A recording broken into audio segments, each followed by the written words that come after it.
untuk melaksanakan acara Youth Week of Prayer ya Tuhan. Ya Tuhan, berkatilah yang akan membawakan firman Tuhan, Saudara Yoel, kiranya dia dapat berkata-kata sesuai kehendak-Mu saja ya Tuhan. Berkat juga ya Tuhan, setelah ini akan ada kesaksian, kiranya Tuhan berkati hamba-Mu yang akan menyampaikan kesaksian, supaya dapat juga berkata-kata sesuai kehendak-Mu saja ya Tuhan. Pimpin acara kami ya Tuhan, dari awal pertengahan hingga akhir, supaya berjalan dengan baik. Di dalam nama Tuhan Yesus, kami berdoa dan mengucap syukur. Amin. Amin. Terima kasih Melki. Sebelum kita mendengarkan renungan yang dibawakan oleh Yoel, mari kita dengarkan kesaksian yang dibawakan oleh.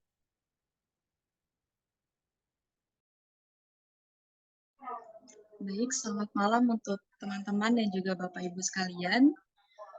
Selamat malam. Selamat malam. Pada malam hari ini saya diberikan kesempatan untuk membawakan kesaksian di Week of Prayer ini. Jadi saya ambil kesaksian saya ini dari pengalaman hidup saya beberapa tahun lalu. Jadi waktu tahun 2019 saya lulus kuliah, saya di wisuda. Nah, dan dari saya lulus wisuda sampai saya mendapatkan pekerjaan itu seperti lumayan lama ya, beberapa bulan. Jadi setelah wisuda memang banyak ada beberapa undangan untuk interview, tapi ternyata itu belum menjadi berkat untuk saya. Sampai pada sekitar bulan September, saya ikut dengan keluarga saya untuk pindah ke Madiun. Nah, jadi di sana mungkin karena memang kota yang tidak cukup besar, jadi susah sekali untuk mendapatkan pekerjaan karena jarang sekali ada perusahaan atau bahkan mungkin sama sekali tidak ada perusahaan di sana. Di sana lebih banyak lembaga-lembaga dinas dan di mana kan kalau mau kerja di sana harus menjadi PNS dan menjadi honorer dan tentu untuk proses seleksinya pun akan lebih susah. Nah, ketika di sana pun saya merasa kok susah sekali ya mencari pekerjaan seperti itu. Apalagi sampai berapa lama saya harus tinggal di kota ini seperti itu. Saya sempat tanya kepada Tuhan, kenapa Tuhan lama sekali gitu. Sedangkan saya melihat teman-teman saya mereka sudah bekerja di kota-kota besar, lalu juga di gedung tinggi mereka kerja. Saya melihatnya seperti keren sekali gitu kan mereka. Nah, saya bingung gitu kan. Padahal saya sudah berdoa setiap hari gitu kan untuk mendapatkan pekerjaan gitu. Saya tanya kepada Tuhan, kenapa ya Tuhan gitu nggak dapat kerja? Apa doanya kurang atau berpuasanya kurang gitu. Nah, lalu ada satu waktu saya sempat ngobrol dengan pendeta di sana. Pendeta itu bilang, kalau kamu ingin menginginkan sesuatu, coba kamu sampaikan itu ke Tuhan secara rinci, secara detail gitu. Siapa tahu nanti kamu akan mendapat jawabannya seperti itu. Lalu akhirnya saya coba ubah cara saya berdoa di mana pokok doa saya tetap sama, yaitu supaya saya dapat pekerjaan. Tapi saya bilang lagi ke Tuhan, saya ingin jika saya nanti bekerja, saya ingin tempat kerja saya ini yang pertama dekat dengan gereja. Lalu yang kedua, saya ingin tempat kerja saya ini memang dekat dengan nantinya saya tinggal. Lalu yang ketiga, saya juga minta sama Tuhan, supaya ketika saya dapat pekerjaan nanti, pekerjaan ini boleh sesuai atau boleh berhubungan dengan saya punya latar belakang pendidikan seperti itu. Akhirnya selama beberapa bulan di Madiun pun ternyata saya tidak dapat pekerjaan. Sampai pada waktunya saya bilang ke orang tua saya untuk kayaknya saya nggak bisa terus-terusan di sini seperti itu. Saya harus balik ke Tangerang atau kemanapun itu supaya saya dapat pekerjaan. Dan memang awalnya mereka tidak setuju ya karena mungkin mereka takut gitu anak perempuan untuk merantau jauh, walaupun kuliah pun sudah jauh, tapi kan masih ada aturan yang bisa menjaga saya tinggal di asrama. Tapi kan kalau sudah tinggal sendiri, kita harus bertanggung jawab terhadap kehidupan kita sendiri. Sampai akhirnya saya pun boleh diizinkan dan saya boleh kembali. Waktu itu pertama kali yang saya kunjungi adalah saya tinggal dengan kedua teman saya di Bekasi. Jadi kedua teman saya ini yang satu dia guru di DPA, satu lagi dia memang sama seperti saya belum dapat pekerjaan. Nah, selama saya di Bekasi pun ada beberapa interview di Jakarta yang saya datangi, tapi memang ujung-ujungnya saya belum lolos. Hingga sampai akhirnya saya mendapat interview di tempat saya bekerja saat ini, di Tangerang.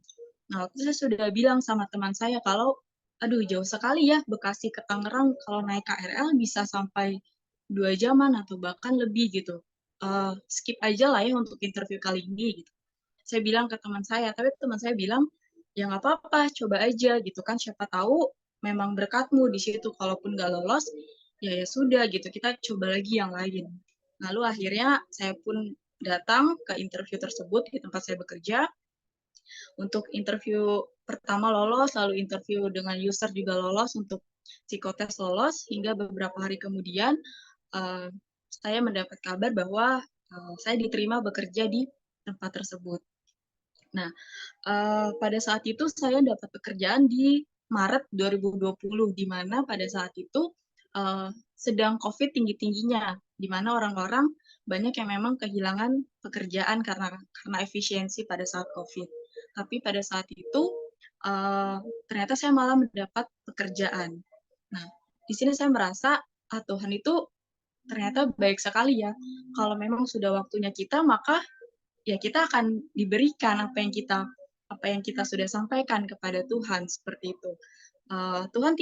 Tuhan bukan tidak mendengar doa kita, melainkan Tuhan menjawab lebih dari apa yang kita doakan dan kita minta. Nah, seiring berjalannya waktu, saya sadar bahwa ternyata tempat kerja saya yang sampai saat ini saya masih bekerja, ternyata memang sesuai dengan apa yang saya minta, yaitu tempat kerja saya sekarang saat ini dekat dengan gereja, dekat dengan saya punya tempat tinggal, lalu juga pekerjaan saya masih berhubungan dengan pendidikan yang saya punya. Jadi saya merasakan Tuhan kita begitu luar biasa, dan saya yakin juga Tuhan yang sama yang akan memberkati kita dan menyediakan segala yang memang kita butuhkan. Sebelum saya mengakhiri kesaksian saya, ada satu ayat yang saya mau bagikan untuk kita semua di dalam 1 Korintus 2 ayat 9. Di sana bunyinya adalah, tetapi seperti ada tertulis, apa yang tidak pernah dilihat oleh mata, dan tidak pernah didengar oleh telinga, dan yang tidak pernah timbul di dalam hati manusia, semua yang disediakan Allah untuk mereka yang mengasihi Dia. Jadi biarlah di dalam kehidupan kita boleh selalu mengasihi Tuhan, maka Tuhan akan menyediakan apapun yang memang kita butuhkan. Mungkin itu kesaksian saya. Terima kasih, Tuhan memberkati. Terima Amin. kasih Ana yang sudah membawakan kesaksian. Jadi kita lagu buka, yaitu lagu tema.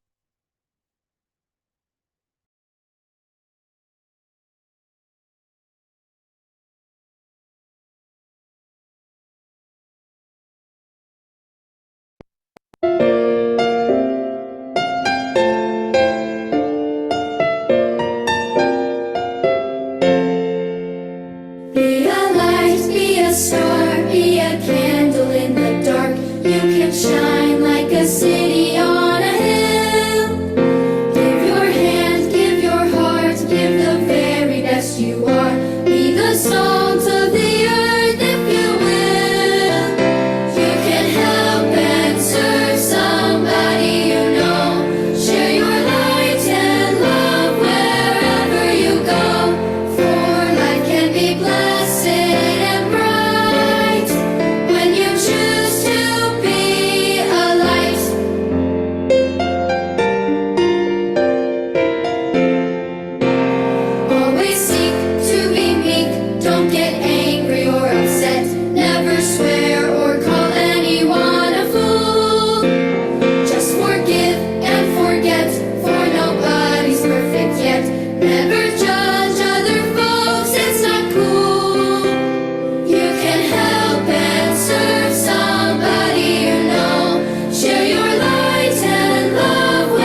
Mari kita dengarkan firman Tuhan yang dibawakan oleh Yoel. Ya, Chris, sebentar, saya screen dulu.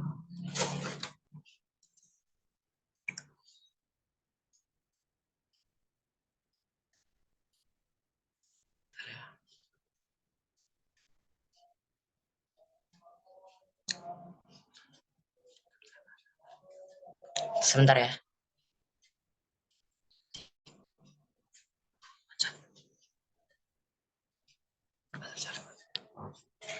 Nggak ada, Bang.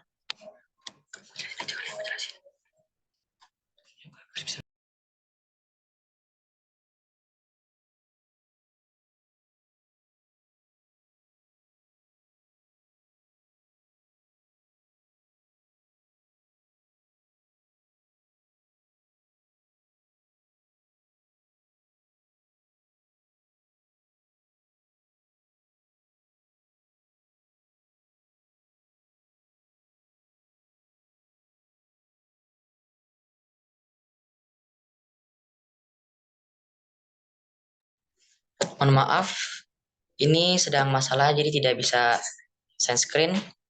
Jadi saya akan menjelaskan saja dengan saya akan membacakan dan saya akan menjelaskan.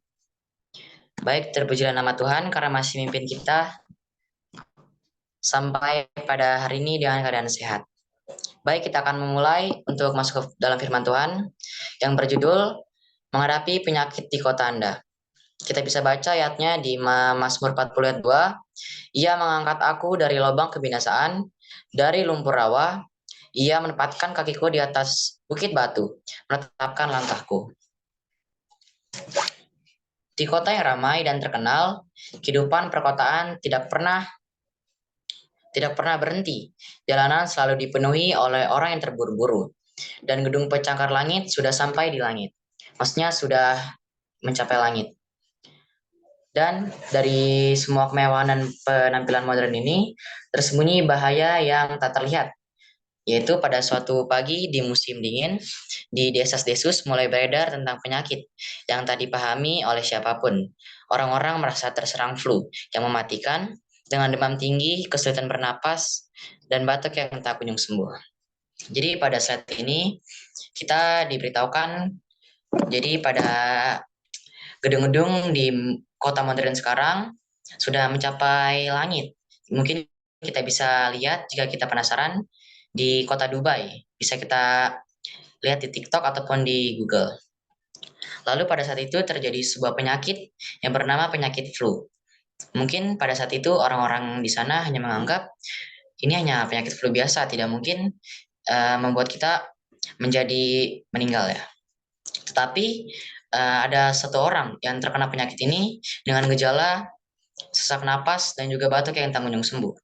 Lalu ketika itu menyebarlah penyakit ini dengan cepat dan paniklah warga di kota itu, sehingga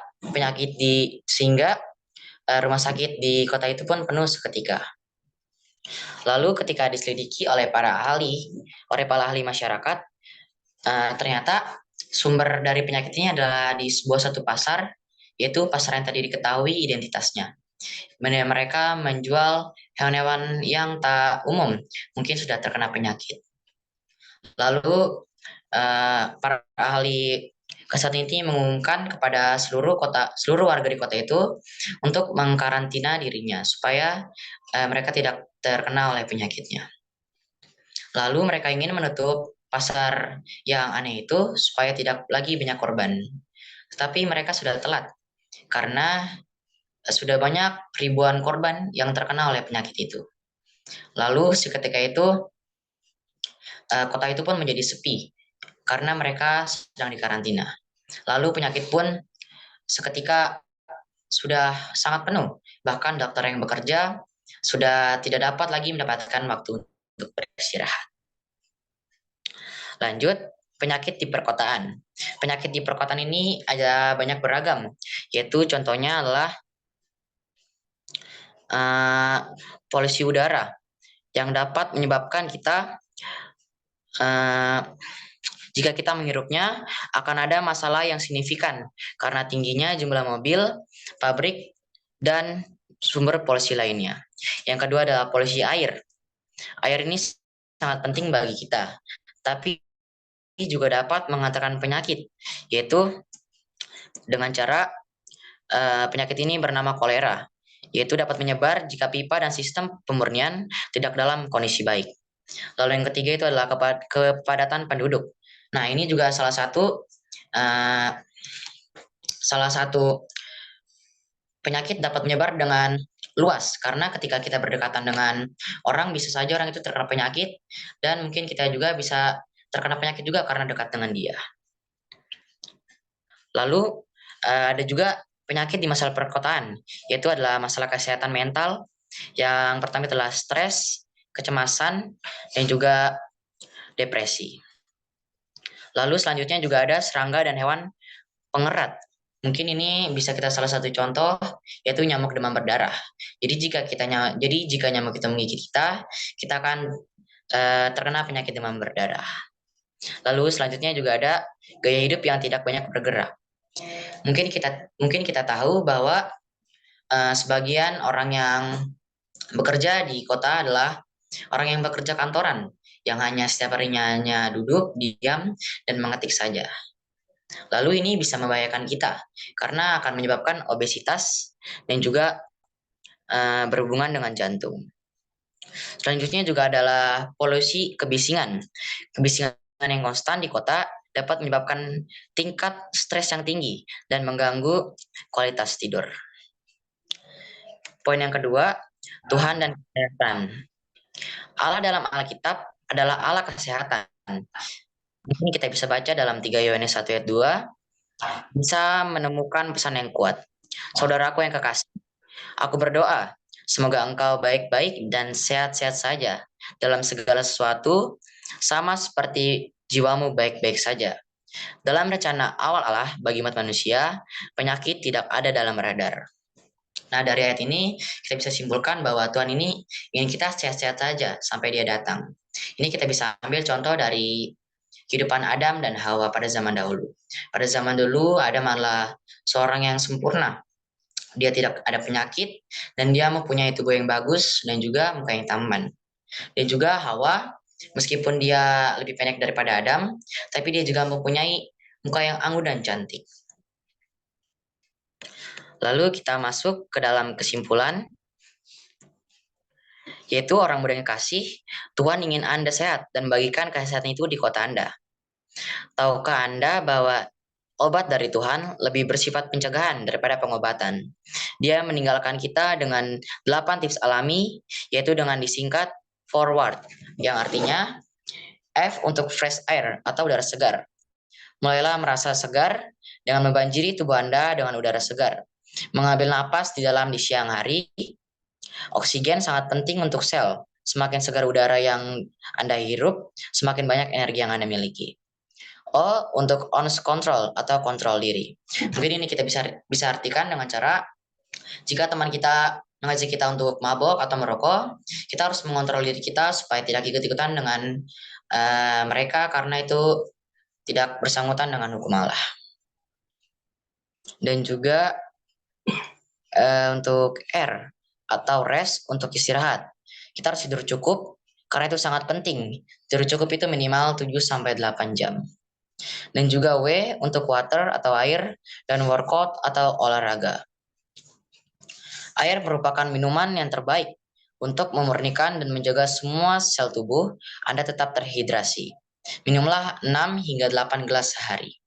Dan juga kita harus menggerakkan tubuh kita dengan cara berolahraga atau workout, yaitu dengan lari dan juga bisa berjalan dan juga banyak olahraga yang lainnya. A adalah untuk accepting God's will atau menerima kehendak Tuhan. Jangan lupakan kehidupan spiritual Anda. Iman dan kepercayaan kepada Tuhan akan meningkatkan kesehatan Anda dan membawa sukacita. Luangkan waktu di gereja bersama keluarga Anda dan memupuk cinta dan harapan. R untuk right nutrition atau nutrisi yang tepat. Makanlah makanan yang sehat dengan semua nutrisi yang diperlukan dan serat. Karena keseimbangan adalah kunci untuk menjaga tubuh Anda dalam kondisi terbaiknya. D adalah untuk daylight atau cahaya matahari. Sinar matahari dapat meningkatkan suasana hati dan vitalitas Anda, tapi harus dengan secukupnya. Jika berlebih, sinar matahari akan bisa berbahaya. Ini paling baik dilakukan di pagi hari. Baik, sekian firman Tuhan yang saya bawakan pada malam ini.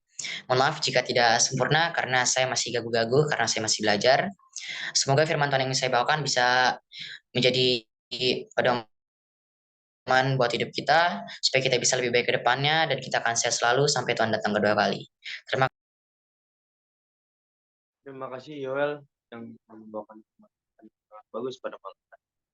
Sebelum kita menutup acara kebaktian kita, mari kita buka Vision kita kembali nomor 169.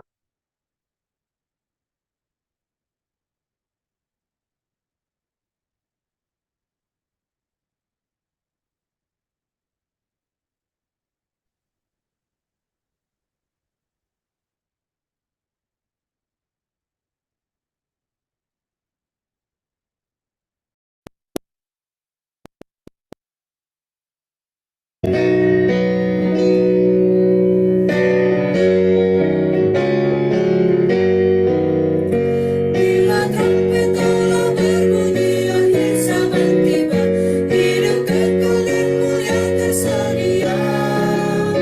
Bila orang yang selamat dihimpunkan di sana, dan namaku kan dipanggil ke surga. Bila namaku dipanggil, bila namaku dipanggil, bila namaku dipanggil, bila namaku dipanggil ku ada. Pada pagi cerah itu orang saleh bangkitlah, dan kemuliaan Yesus diberikannya. Bila umat pilihannya tiba di seberang sana, dan namaku kan dipanggil ke surga.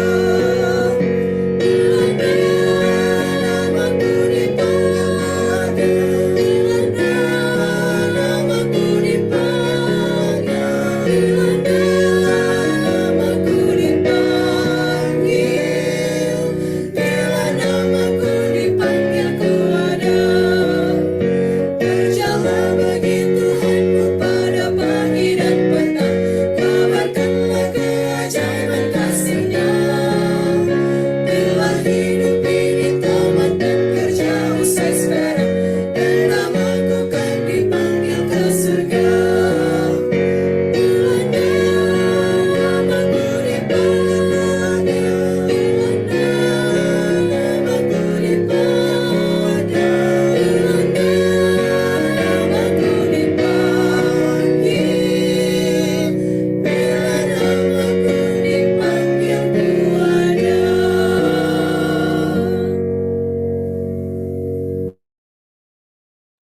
Baik, sebelum kita berdoa, di sini saya akan bacakan partisipan yang akan pada besok malam. Yang pertama itu adalah MC Bang Sudari Paketan, dua buka Saudari Kawina, kesaksian Riko, firman Tuhan Piko, dua tutup Kahana. Jadi inilah kesaksian, inilah pengumuman untuk besok. Tutup. Mari kita berdoa yang dipimpin oleh Joe. Apakah suara saya terdengar, Chris? Terdengar. Mari kita semua bersatu dalam doa. Ya Tuhan, Allah Bapa kami yang berada dalam kerajaan surga, terima kasih ya Tuhan karena Engkau telah membimbing kami dapat kembali di Zoom ini mendengarkan firman Tuhan yang telah dibawakan oleh Yoel. Tuhan, terima kasih untuk bimbingan-Mu sepanjang acara ibadah singkat kami pada malam ini, di mana kami telah mendengarkan kesaksian yang mengingatkan kami untuk bersandar kepada Tuhan dan juga mendengarkan materi yang dibawakan oleh Yoel tadi mengenai kesehatan bagi hidup kita masing-masing. Tuhan, tentunya kita bersyukur karena Tuhan telah memberikan kita karunia hidup dan kesehatan yang Tuhan anugerahkan kepada kami. Biarlah ya Tuhan, sekiranya Engkau membimbing kami, supaya kami selalu menjaga kebersihan serta kesehatan kami masing-masing, baik di lingkungan kami maupun di dalam keluarga kami masing-masing ya Tuhan. Biarkanlah sekiranya Engkau juga memberikan kami sumber kesehatan sejati, baik secara fisik, mental, maupun secara rohani. Demikianlah ya Tuhan, cara kami pada malam hari ini, biarkanlah sekiranya Engkau memberkati aktivitas serta sampai nanti kami beristirahat malam nanti. Pimpin kami selalu Tuhan dengan Roh Kudus-Mu, dalam nama Yesus, kami telah berdoa dan mengucap syukur. Amin. Amin, terima kasih. Sampai sinilah acara berbakti kita. Terima kasih. Kita Terima sebelum kasih Yoel. boleh teman-teman mengaktifkan videonya supaya kita bisa dokumentasi. Saya akan tunggu. Karena oke, baik. 1, 2, 3, cheers. 1, 2, 3, cheers. Oke, terima kasih. Terima kasih Yoel. Terima kasih Terima kasih. Christian. Terima kasih. Terima kasih Yoel. Terima kasih Christian. Terima kasih ya.